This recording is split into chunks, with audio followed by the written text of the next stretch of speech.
Today we're going to do a special autumn equinox yoga sequence to honor this transition into fall.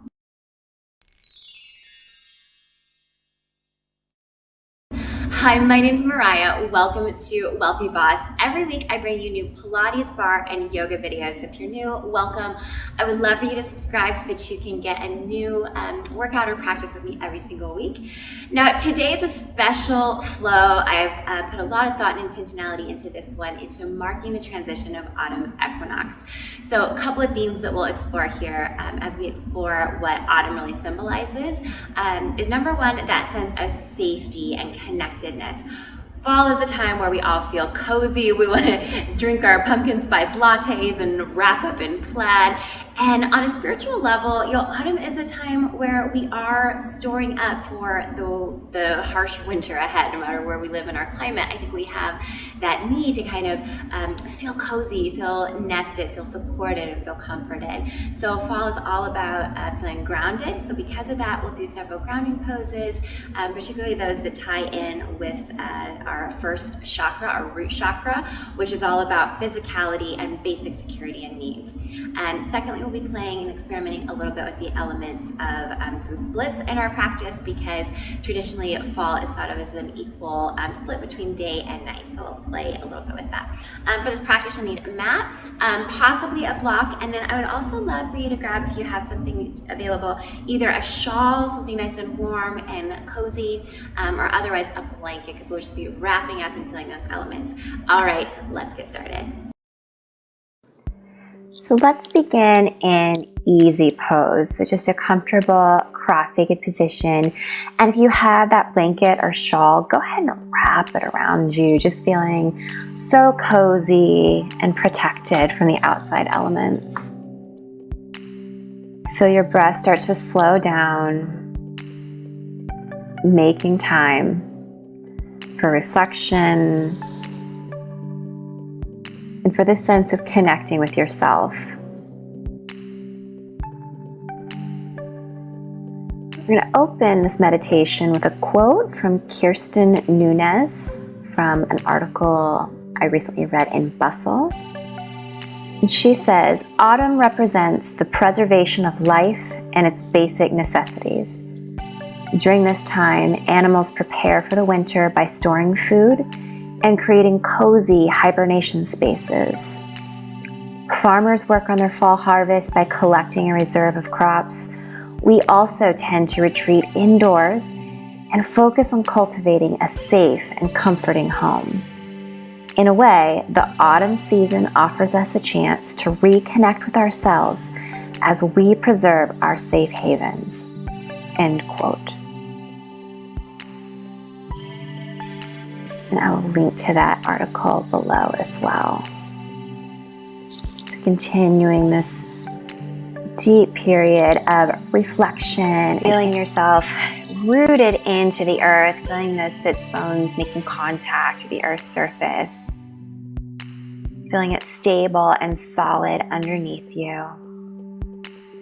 Recognizing that you are a part of the earth.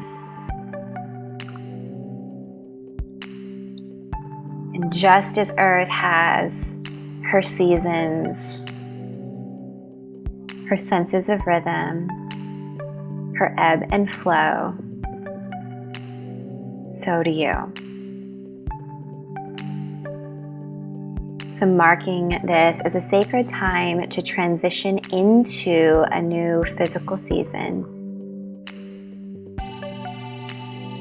Recognizing also the inner seasons and transitions that are occurring simultaneously.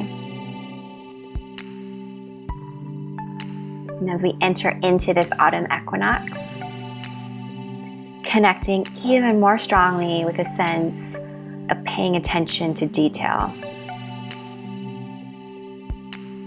Making time to notice what's around us, as well as to enjoy it. Building our physical and emotional sense of well-being and protection against the elements.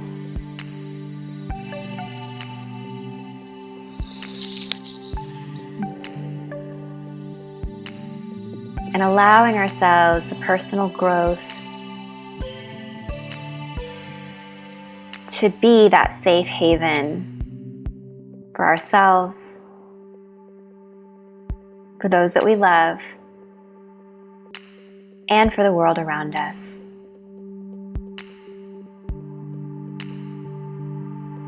Taking 3 deep breaths to feel this sense of belonging, safety, and warmth.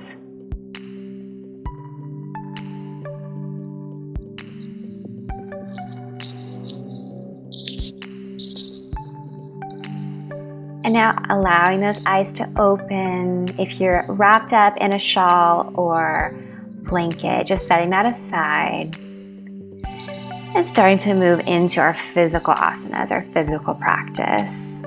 Connecting those fingertips onto the ground in our easy pose. Feel the fingers rooting down as you feel the crown of your head lifting up towards the sky, growing tall in the spine, drawing the abdominals in to help support and brace this tall, beautiful posture. Gently starting to take your gaze or your chin towards your left shoulder and then towards your right shoulder, just very small movements. And then coming back towards the midline, keeping your fingertips on the ground for the moment. Let's take your right ear and start to drop it a little bit closer towards your right shoulder. So feeling a deep stretch along the side of the neck, easing your way into this.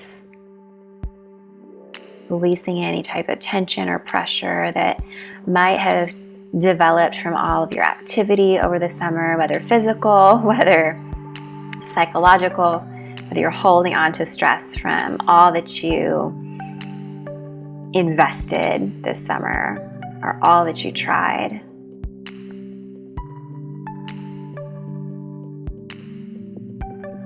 Good. And from here, picking at the right fingers, if you need a little more, you're going to take your 2 fingers, your middle finger, your pointer finger, and slightly pull from behind the occipital lobe, the bony ridge in the back. And rather than pressing down, feel like you're more lifting up and then pulling away to create a little bit more space along the neck. And then from here, perhaps exploring a little tuck of the chin towards the collarbone, still lifting up and away with the occipital ridge. Maybe staying here if this is giving you the stretch that you need. Or perhaps experimenting with tilting the chin up, crown of the head reaches towards the back right corner of the room. This is helping to release into this large set of neck muscles called your sternocleidomastoid, which can become intensely tight from stress or even poor posture. So softening into the jaw as you feel this giant release and lengthening into that neck muscle, feeling it all the way from the clavicle up to the back of the head. Continuing that deep breath, maybe breathing in and out through the nose in our Ujjayi breath.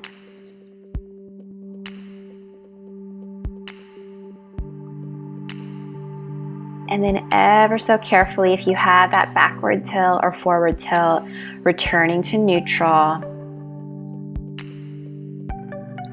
Releasing hold of the fingertips, take the right hand down to the earth first, and then in super slow motion, paying attention to the details of what's transpiring in your body, start to lift the crown of your head. A breath or 2 here to equalize, noticing the difference from right to left before we move on to that left side, just dropping left ear to left shoulder. And when you're ready, if you need a little bit more, taking the left fingertips behind that occipital ridge and first lifting up and then over as though you're hooking or pulling that bony ridge in the back of your head away from your shoulder, away from your right shoulder.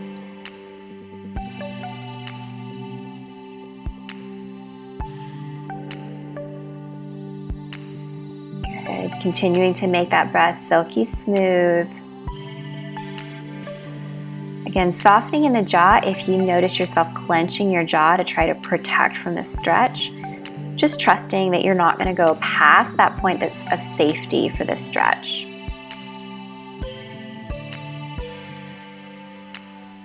And then adding a little forward tilt of that chin towards the collarbone.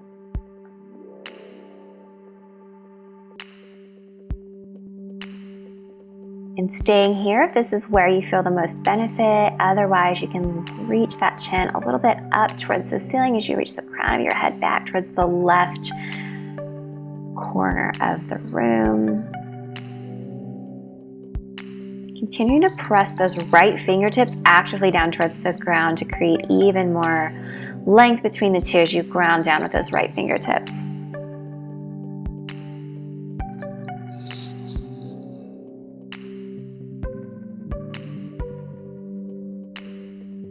And then if you've got that chin tilted forward or backward, just returning to neutral with the ear towards the shoulder. Couple breaths here to recalibrate before taking that head all the way back towards the beginning. Good. From here, moving into our child's pose. So taking the knees nice and wide, stretching the fingertips forward, melting that chest down. Good. If it's hard for you to get your hips towards your heels and this is not comfortable, we want this to be a really relaxed, passive pose. You can always take that blanket or even the shawl that you're using, if it's a nice thick shawl, and just place it between the heels and the hips, and that can allow those hips to relax a little bit if they're not quite open enough to get down towards those heels. From here, feeling the weight of your chest sinking into the mat. Everything's growing heavy, just releasing into the earth, feeling it hold and support you. Steadying yourself through your deep inhales and exhales. Feeling unhurried. Feeling safe.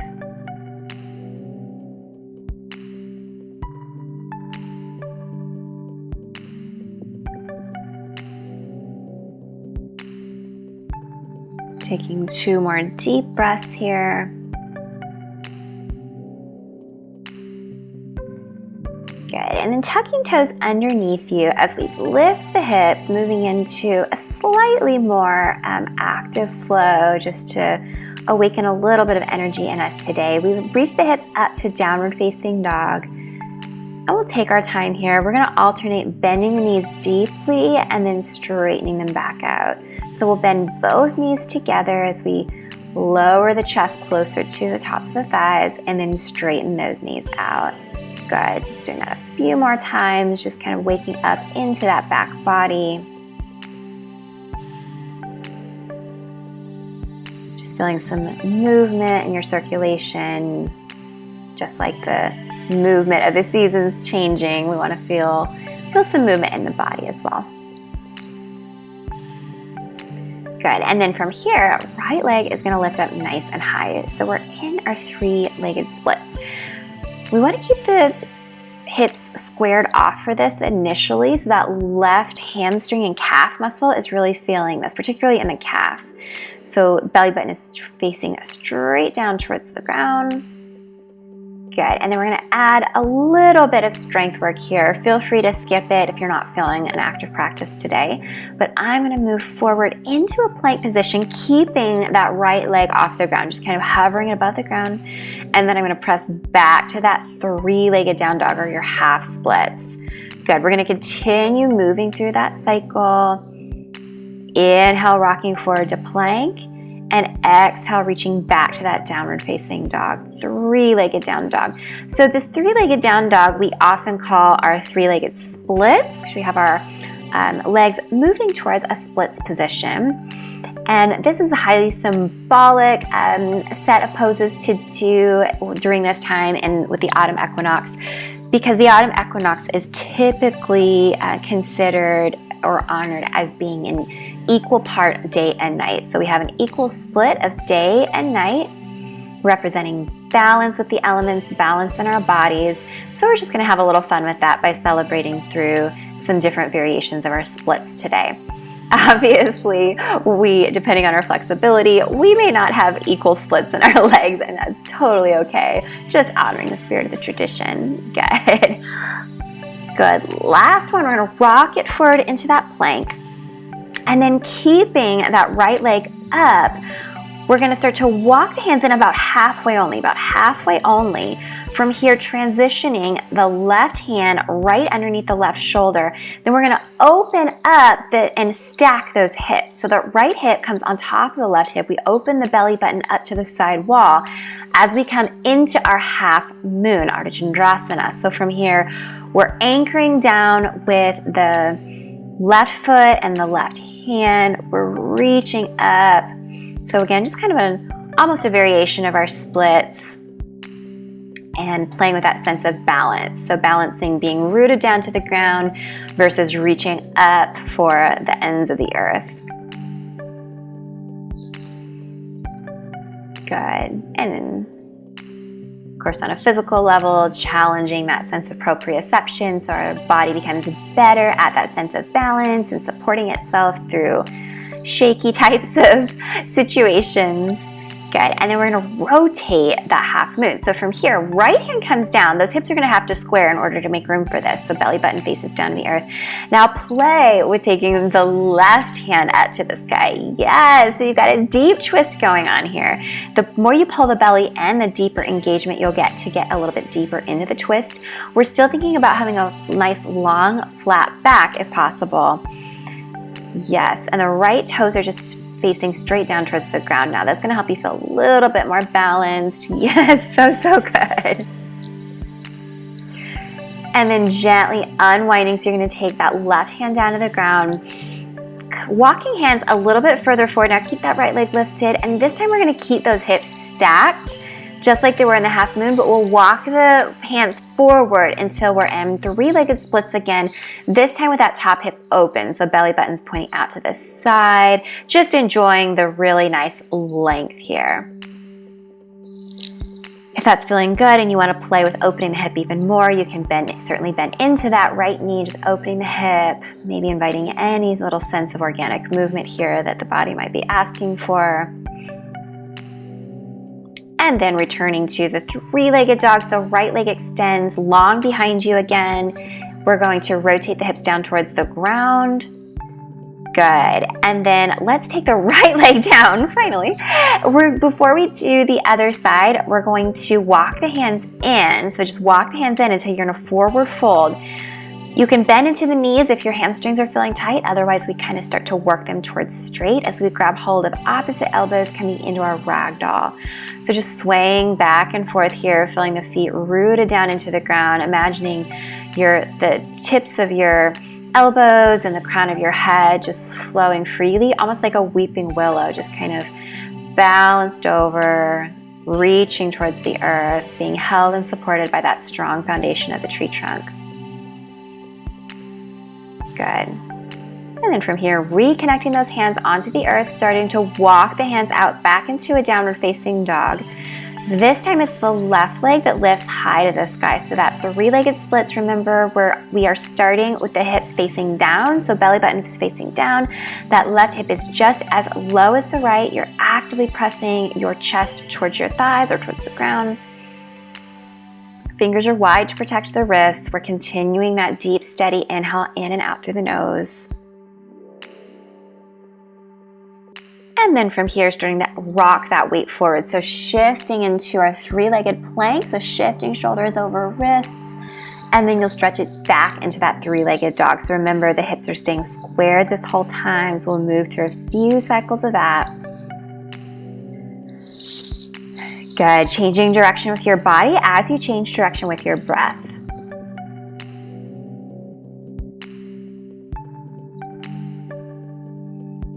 Let's do two more. Building up just a little bit of circulation in that body. Just helping release stuck energy, transitioning, making room for new energy in the body and in the mind. Good, last time here, and then from that three-legged dog position, you're gonna start to walk the hands in about halfway. From there, you're gonna shimmy that right hand underneath right shoulder and then pick that left hip open.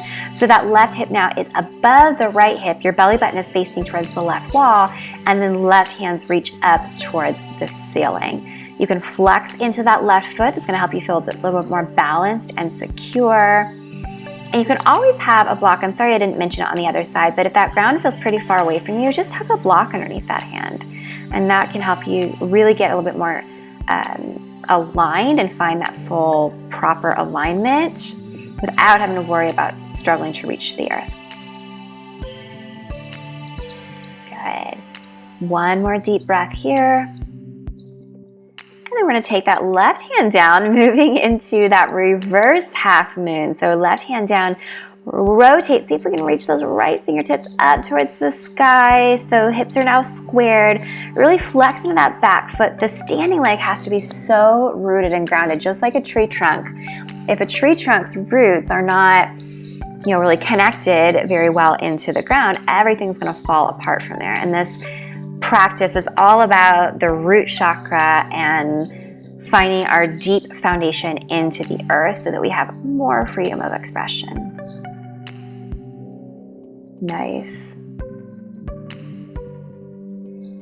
And then walking hands back towards each other. You're going to, back towards the ground. You're going to start to walk those hands forward, finding your three-legged down dog. Again, this time with the hips lifted. So that left hip, I should say, is lifted open, stacked on top of right. Just really finding some nice length here. This is probably when we get a little bit closer to that true splits position. Nice. And then squaring those hips off again, you're gonna set that left leg down, start to walk those hands in again, and we're gonna take another ragdoll. So imagine again, as you hold opposite elbows and let the head grow heavy, that you're just forming the shape of like a weeping willow. So super strong in the legs, rooting down into the earth. And because of that stability, you have the freedom to let your head just kind of dangle, reaching towards the ground, feeling gravity, just pulling it down until it's almost brushing the earth, elongating all of the spaces between each vertebrae. Great for tractioning the neck.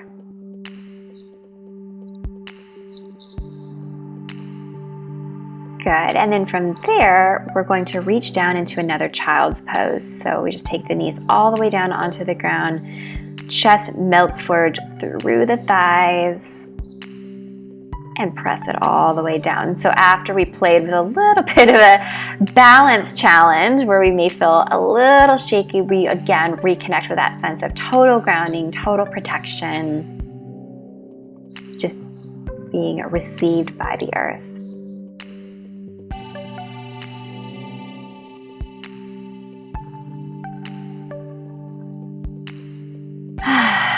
And then from here, keeping the knees wide, we're going to start to walk the hands in. We're going to stay low as we move into our malasana, garland pose. Now I want you to play a little bit with the heels here. We're going to have the toes wider than the heels, so a little bit of a turnout position, and just play around until you feel that you have enough either narrowness or width with the heels, as well as the right amount of turnout with those toes to come comfortably into a squat position.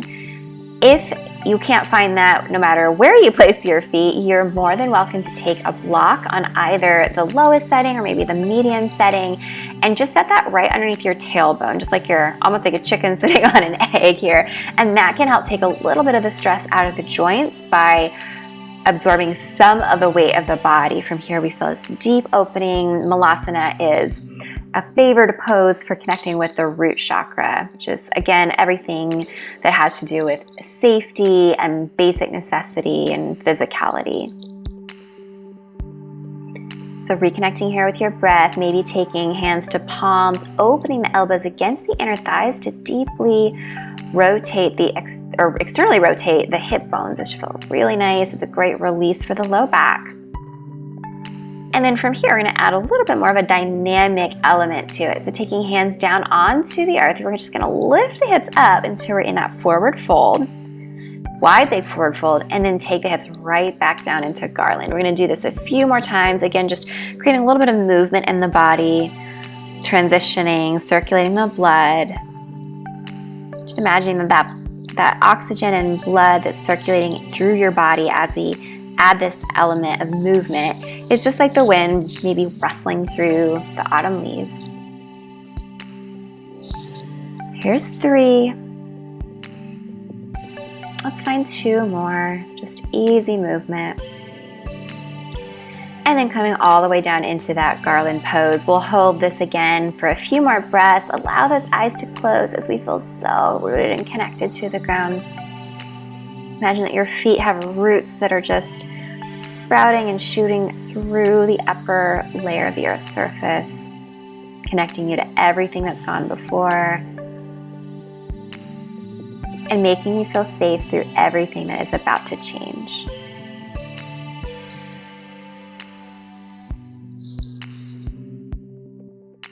Good. From here, you're going to open the eyes back up. If you were sitting on a block, you can remove that out of your way, but have it just close by. And maybe even if you have 2 blocks, that might be nice in case you're feeling a little bit tight for this next series. So we're moving into some nice stretching through the hips. We're going to send the right leg all the way forward as we move the hips back away from that back knee. So we come into Anjaneyasana, nice low lunge, and your hands can either come to rest on top of your thigh, or if you have 1 or even 2 blocks, you can have a block on each side if you'd like. You can press your hands into it as you have nice upright posture here to deeply release into the psoas. So our hip flexors here. This is another kind of common pose, typically believed to help connect with the sense of the root chakra. It will also set us up for our half splits, which we'll take, again, just kind of playing with that element of finding that split between day and night and split between right and left.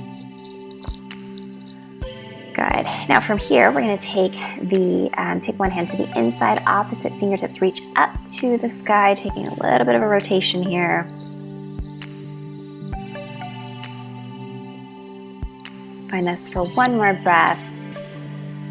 We're going to take both hands to the inside. I just love this too much not to include it. We're going to allow the arch of that front foot to lift up as we take that mat out towards the side, the knee out towards the side of the mat. Deep release in the low back and outer hip. Just allowing gravity here to really work in your favor, just pulling you towards the earth. And in so doing, elongating the spaces between your discs, elongating the muscles, connective tissue.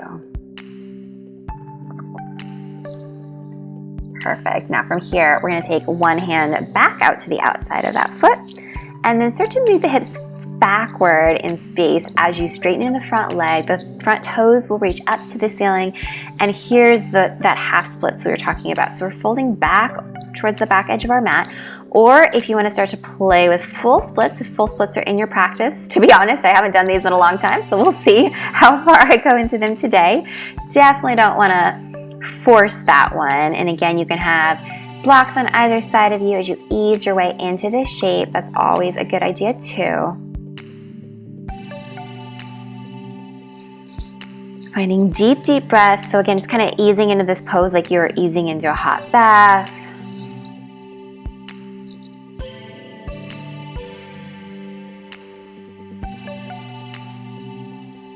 Perfect. And then from here, we're going to start to move our way. If you're in full splits, let's just try to take almost a little side saddle position here. Otherwise, we're going to move our way back into a kneeling position. Take your time. The muscles are always really vulnerable after an intense stretch, so we don't want to move too quickly. And then we'll take it over to the other side, starting with that low lunge. So moving that front foot close enough to the front of the mat so that the knee's right over the ankle and not over the toes. If the knees are over the toes, just move the foot forward a little bit more. Good. Hands can come up to the top of the thigh, or we can take hands to a block, or even a block on each side if you've got 2 blocks with you.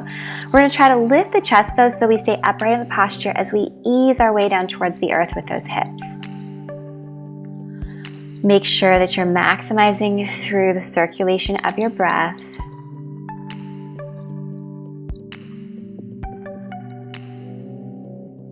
Good, and then taking that opposite hand to the inside, we're gonna reach the other fingers up towards the ceiling, pulling belly in to get a little deeper into this rotation, please. Stretching from fingertip to fingertip.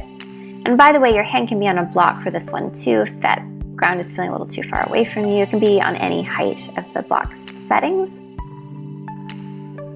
And you're gonna come back towards the midline. Both hands come to the inside of the foot now for this yummy, indulgent stretch as you let the knee just drift out to the side of the mat, maybe even coming down onto forearms. Again, blocks can be an option here in long arms if that ground is feeling a little bit too far away from you.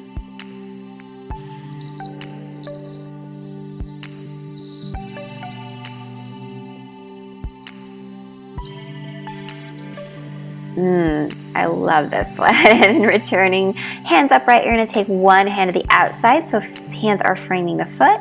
Starting to shift the hips back as you straighten that front leg, reaching toes up to the ceiling, anchoring heel down into your half splits, or maybe you start to ease the thigh bones apart from each other into full splits or into a variation of the full splits. Maybe you're just starting to get there, but maybe holding yourself up on blocks or on the ground.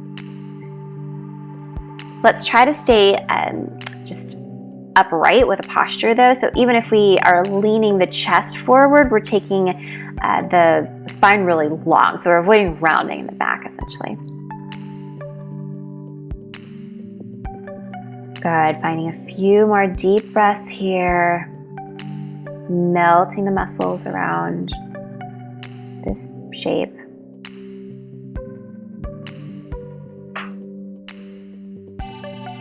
Good, and then slowly, carefully, again, if you're in that splits, just kind of roll over, side saddle, or whatever you need to do, just go super slow, please.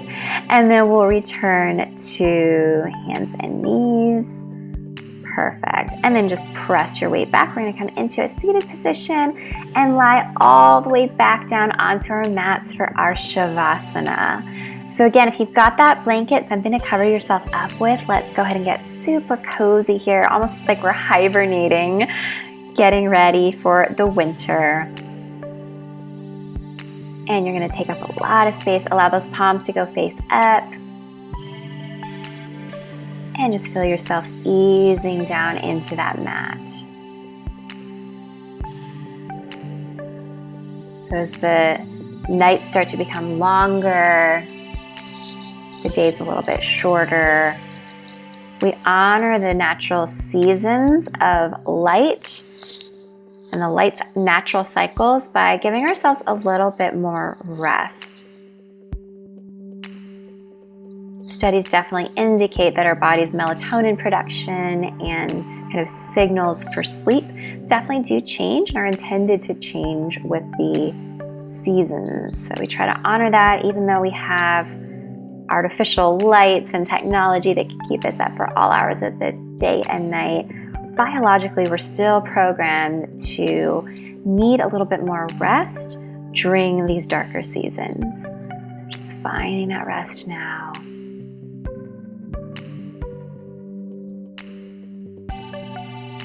Getting the heart rate slow.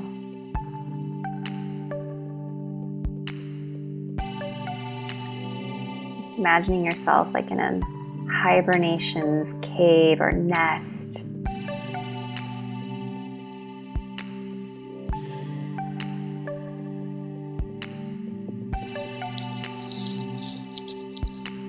And whether it's literal or physical, just start to call to mind the elements that make your nest feel safe,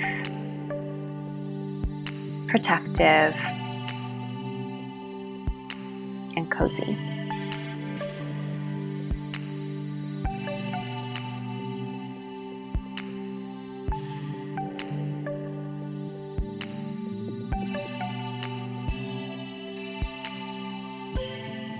Now starting to allow those thoughts to grow sparser, a little bit more blurry. I want you to just take everything that you imagine about your literal or your emotional nest, and just receive that comfort through these next moments of silence.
And starting to return to life, as though waking up from a long sleep. We'll take our time coming back into the physicality of this room. Starting to move organically, just small little movements waking up. Let's roll over onto our right side. Just taking a moment here, allowing time for transition in both our practice as well as our daily life.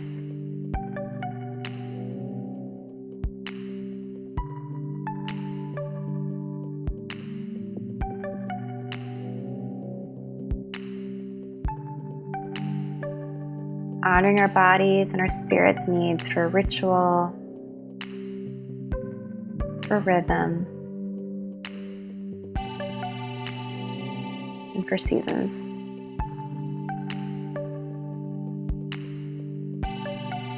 Using the strength of your arms to press you back up into a seated position. Let's actually end with our fingertips reaching down towards the ground again. So we're sitting in that easy pose, eyes are closed. Fingertips are reaching for that ground, just feeling so rooted, so a part of the nature that we often disassociate ourselves from, just opening up to the reality that you are a part of nature. You're part of its beauty, you're part of its cycles.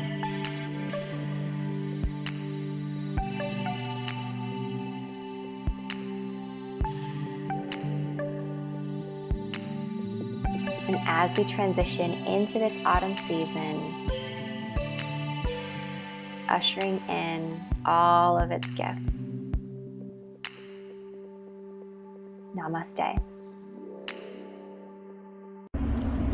Well, I am so glad you took this time to honor the autumn equinox with me, and I would love to invite you to take your wellness journey to the next level. I've bundled a collection of some of my favorite resources to jumpstart your wellness makeover, and this can be downloaded at wellthyboss.com/starter kit. This starter kit is going to include a bonus 25-minute yoga and cardio workout, circuit training workout, as well as a monthly goal setting worksheet for your fitness goals, and also a breakfast recipe guide full of clean, low-carb, high-protein recipes that you can make ahead for the week in less than 10 minutes. So don't forget to download that at wellthyboss.com/starter kit. Hit that subscribe button if you haven't already. Would you please consider giving this video a thumbs up if you enjoyed it? And I can't wait to honor more and more seasons and rituals in the future with you as we continue to practice together.